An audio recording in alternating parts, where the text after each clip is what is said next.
The Agenda in the Summer with Nam Kiwanuka is made possible through generous philanthropic contributions from viewers like you. Thank you for supporting TVO's journalism. Health fads come and go, but why do we ever believe them in the first place?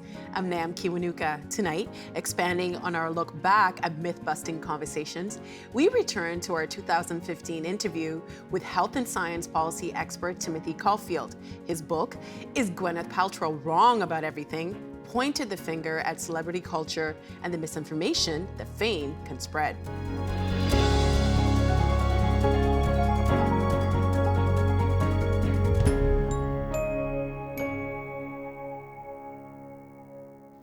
Since we originally recorded this in 2015, multiple social media platforms have emerged, most notably TikTok, which has propelled the non-famous to celebrity status.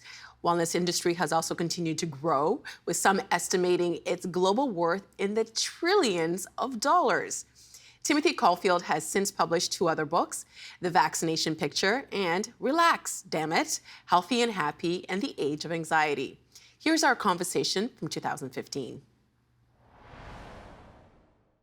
From magazines and TV screens to our Twitter and Instagram feeds, celebrities are everywhere.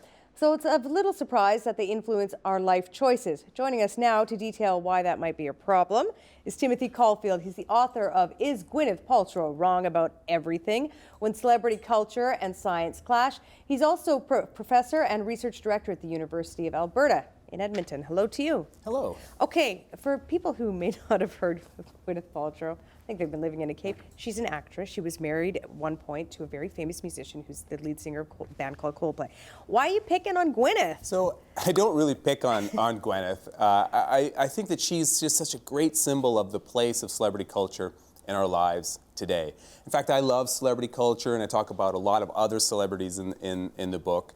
But Gwyneth is such a great example because not only does she talk about health things, not only does she tell us how we're supposed to live, but it's also part of her brand, right? She has this company called Goop where she sells items, and she uses that as a platform to give advice on a whole bunch of things, from detoxing to steaming your vagina to the kinds of supplements we're supposed to take. So I felt she was a really good example of celebrity culture. In addition to that, I thought she would be a good person to kind of try to track down and also to use some of the advice that she gave. So I don't hate Gwyneth. I just use her as a really good example. She might talk about how to unhate her if you hated her.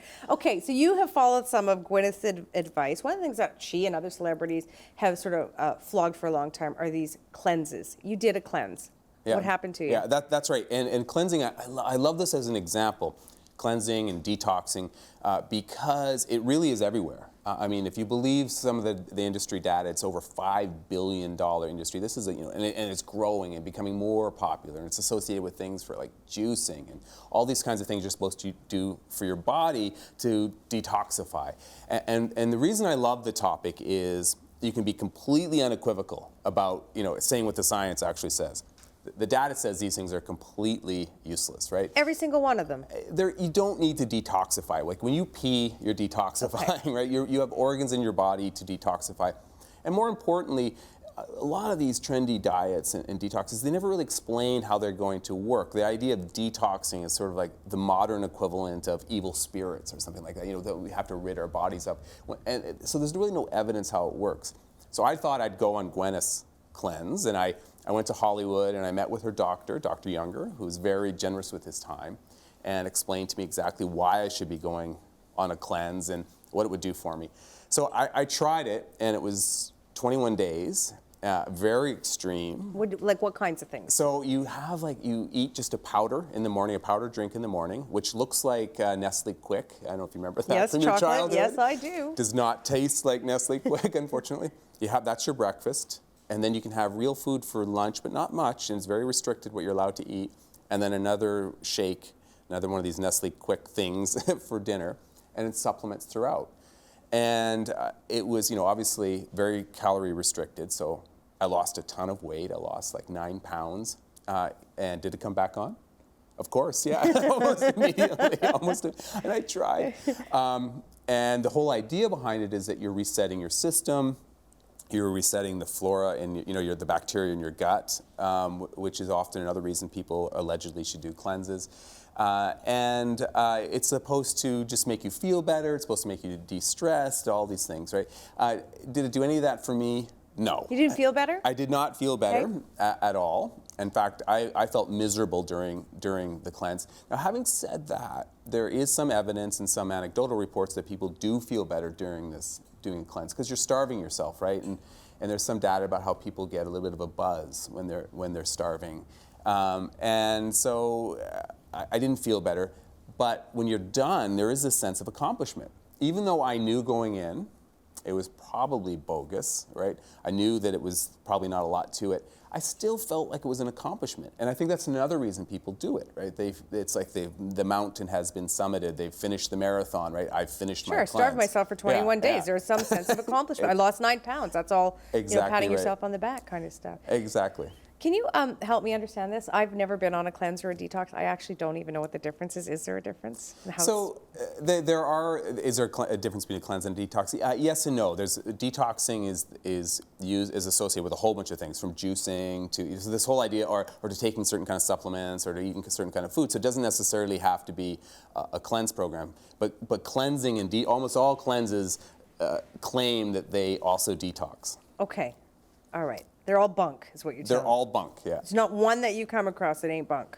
Look, almost every single trendy diet is bunk to some degree. I mean, we should just eat, we can talk about that, you should just eat a healthy, well-rounded diet. I mean, evidence tells us that again and again. And to be honest with you, nutrition research is really tough to do. And that's why you hear these stories about, something's good for you, something's bad for you, coffee's good for you, coffee's bad for you, chocolate's good for you, because it's really hard to do this research well. So there's just a few kinds of diets, primarily the Mediterranean, that have any good clinical data to back them up. So I think most people should be skeptical of all diets, whether it's a cleanse or otherwise.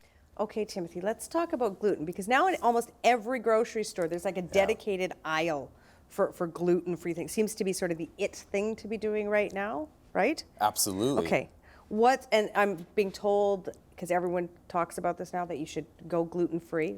What are the advantages of going gluten-free? So this is a controversial topic, and you're right, people are passionate about this. This is, a lot of people feel that it's changed their life going gluten-free, that, all of their ills are associated with going gluten-free, and again, a massive, massive industry with a lot of marketing behind it. So I break down the gluten-free story this way.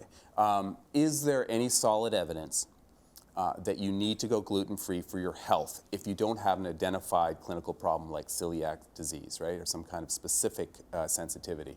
Do you need to go gluten-free for your health? The answer is no. There's no solid evidence to support that it's going to make you healthier.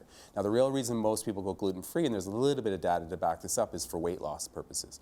Is there any evidence that going gluten-free is a good weight loss strategy? Again, the answer is no. And in fact, there has been some studies on this. They're not great studies, but studies that show that going gluten-free is not a good weight loss strategy. In fact, a lot of gluten-free foods are high in fat.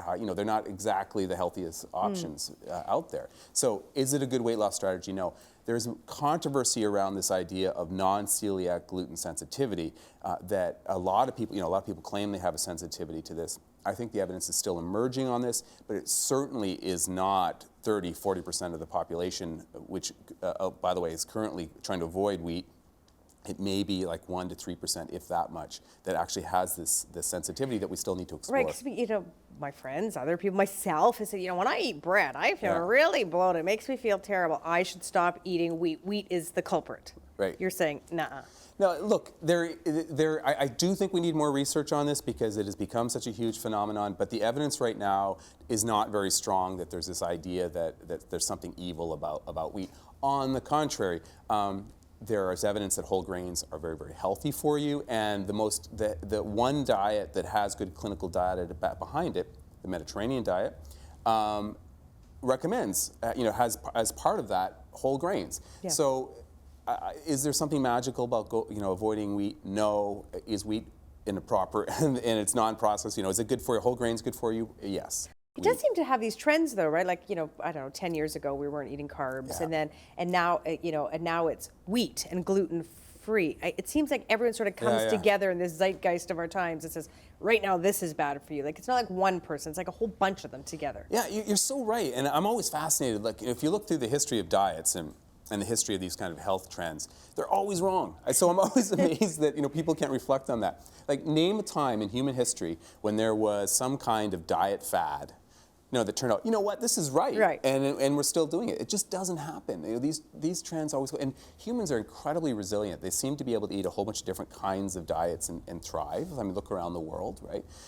Gluten-free is very much a developed country kind of perspective, and even some of those, I think they build on a lot of these myths around food production, and I think it also has to do with a lack of trust with science, right? That's starting to break down a little bit, and so, who do we trust? Do we trust this voice? Do we trust that voice? So I think that is a lesson that we need, the universities need to think about, the governments need to think about, getting trust back in independent science, and so that's the other thing I often recommend to the public, is that they should look for independent sources of health information, a source that they really think they can trust. Okay.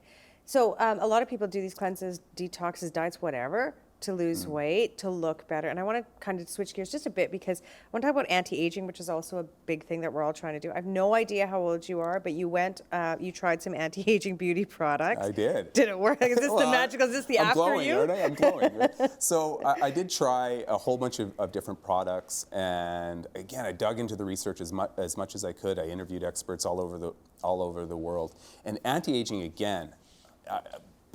Massive industry, one that's growing as the population grows. Right, as we age. As we age. We want to avoid this whole thing from happening. So one of the things that I was absolutely astounded about when writing the book, this is one of the biggest surprises, because I like to think I'm good at digging up evidence. It's what I've been doing for decades.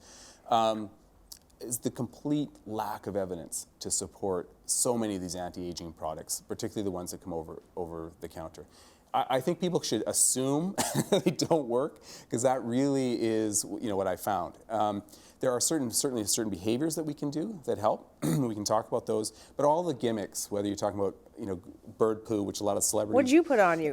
So I went to a dermatologist, friend of mine, who I respect, and he's an academic dermatologist. And I said, look, if I was going to be a celebrity and I wanted to take care of my face, what would I use? So he gave me a whole. I can't remember all of them. I had a bedtime routine, and I had a morning routine. A regimen.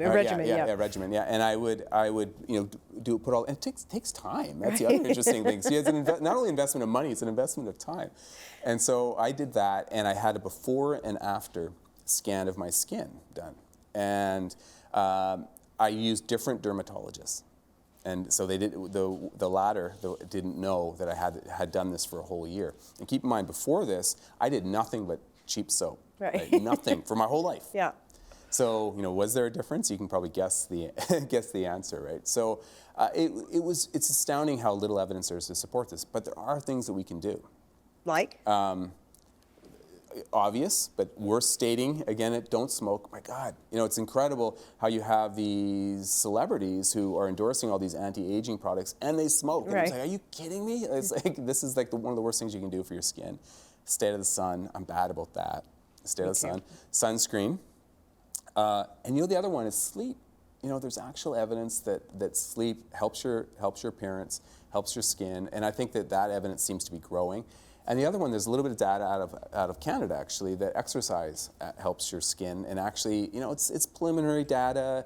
It's not a huge study, but they did do biopsies, and they found that exercise can actually kind of reverse the process, make your skin younger. So there's good news out there, and probably nutrition is another. Right, so we're always going back to the same old tried and true tropes, right? Yeah. Eat well, stay out of the sun, don't smoke, and exercise. Good for all things. Okay. These anti-aging things often, they show us their fancy labs or whatever, and they're like, there's science behind this solution that I'm presenting. Is there any science behind this stuff? So, this is also, excellent point, because I think you're absolutely right about that. They try to make it sound sciencey. They always use kind of sciencey terms. Hard words that I can't pronounce, rejuvenate and revitalize, and they have all this language that they always associated with their products. And I call it science exploitation. Another good example is they use like genetic terms and stem cells. That's the thing. They always have these words that sound scientific to me. I really can't pronounce them. I think what's happening there is they're trying to leverage the genuine science to make it seem like this is a scientific product. Or there is real science or something that you can get clinically, go to a prescription strength, and they use the same language associated with the prescription strength for the over-the-counter to suggest that the over-the-counter has the same impact as and it's not the case.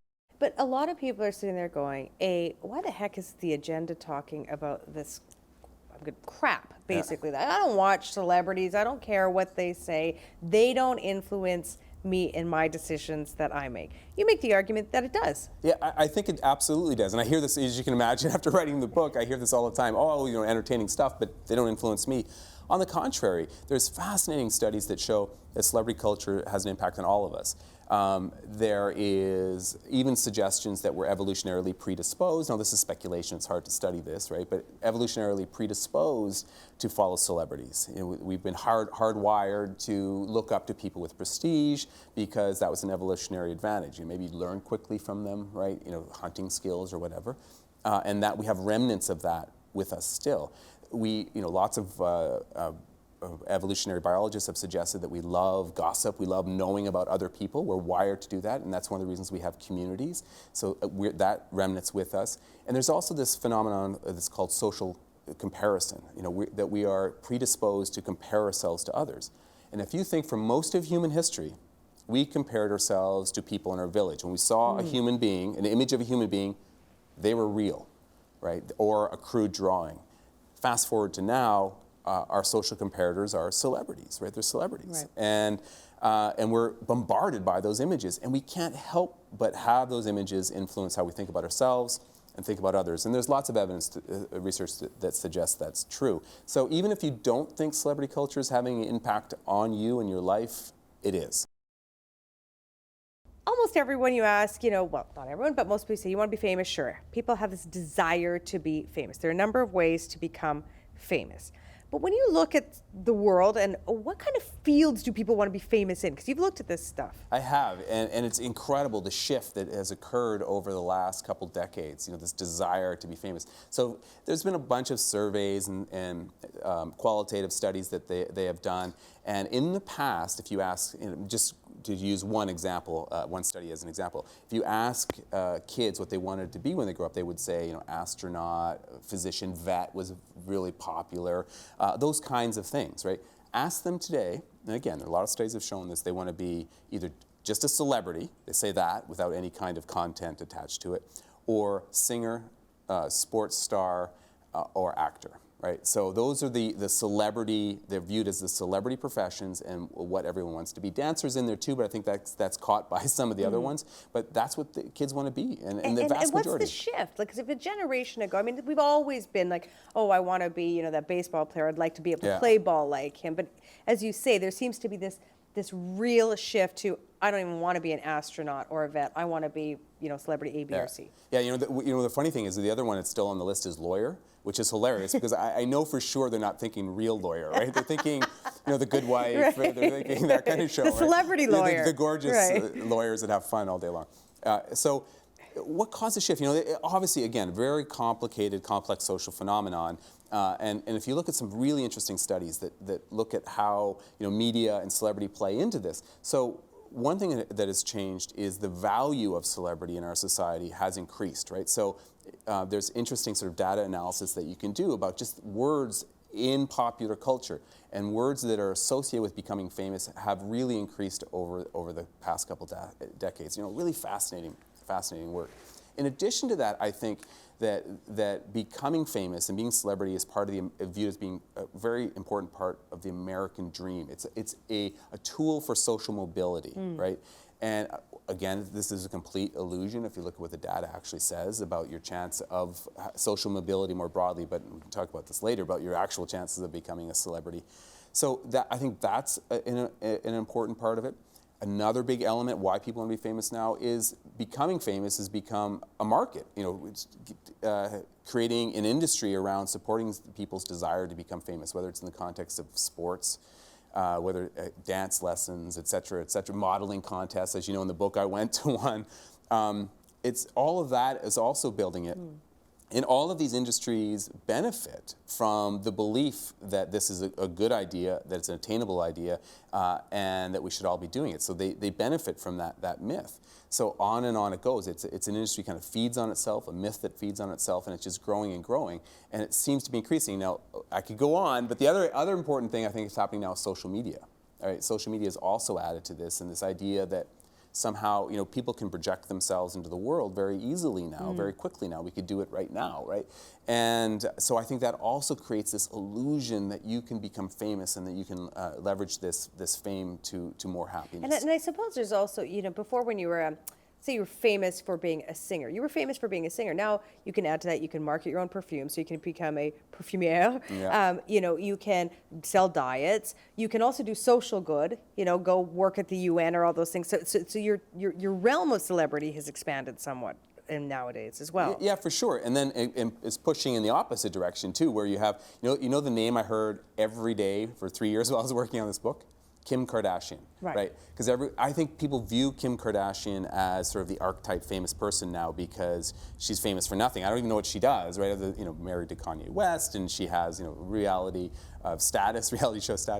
But that's the other side of the story, right? That people think that you could become famous for doing almost nothing, right? So it seems more obtainable, right? And like an average person became famous. I think that's a really important point. In the past, think of Grace Kelly, it was almost like they were royalty, right? An other, right?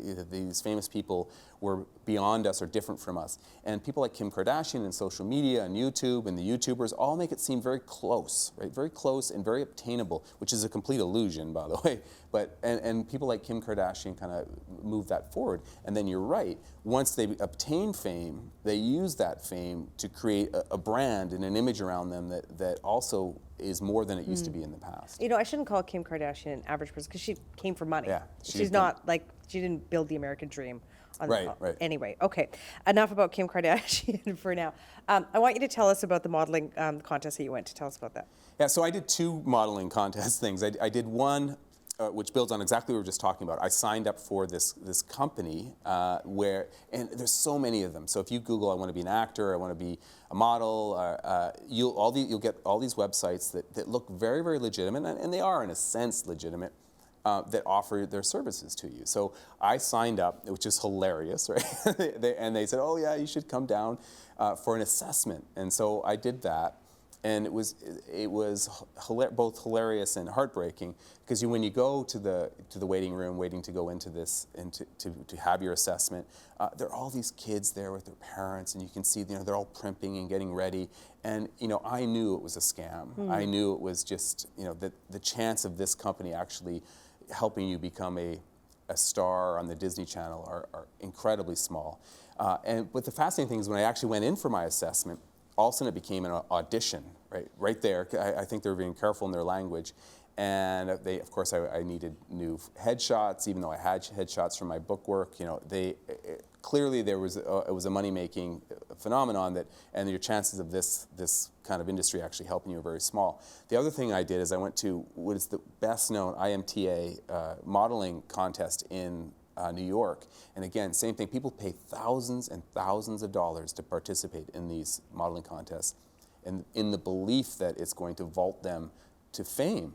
And yes, they were very beautiful people all over the place, but it was the desperation of these families.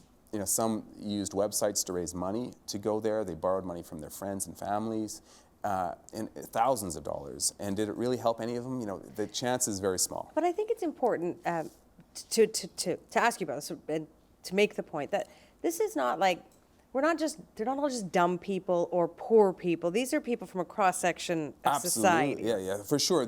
I saw people from all over the world. I saw Canadians down there, some very, very educated, some not so educated. I think hey, look, and I wanted to be a rock star when I was growing up, so that's one of the reasons I wanted to write the book, because I could really relate to this desire, right? This desire for adventure. I don't think it's just fame, it's adventure and excitement and glamour, all these things that come with this illusion of fame, this illusion of celebrity.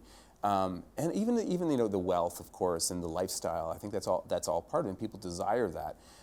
So yeah, for sure, it cuts across the socioeconomic strata. And so, given that it's such a universal phenomenon, if I can call it that, and yesterday we talked about some of the evolutionary ways that things like being pretty or liking attractive people have evolved.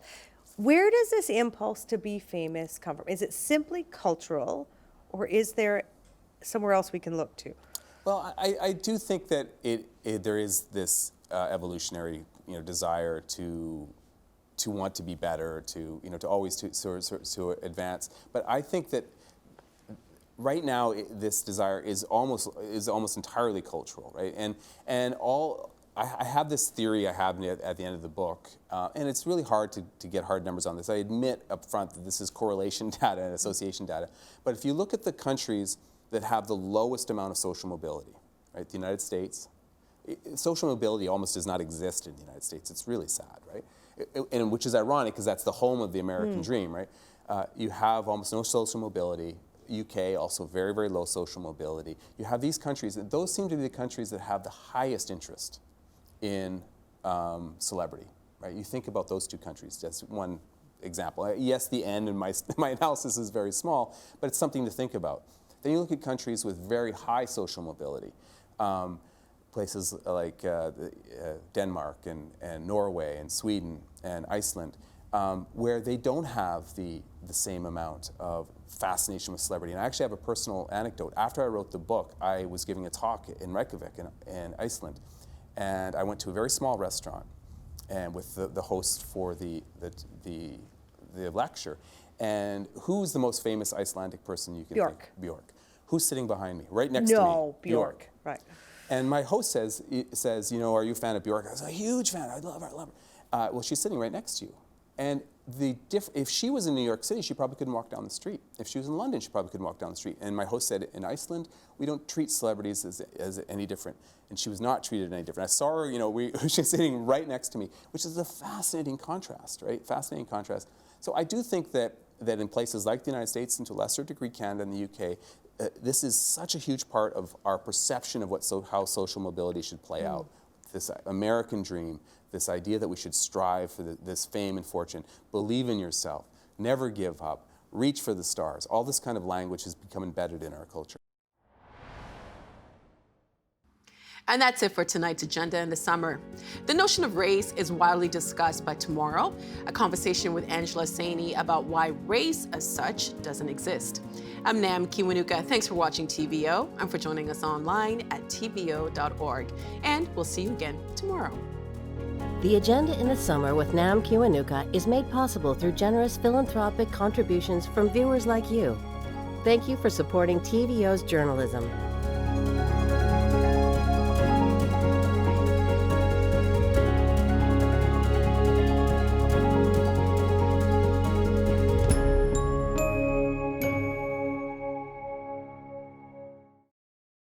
The Agenda in the Summer with Nam Kiwanuka is made possible through generous philanthropic contributions from viewers like you.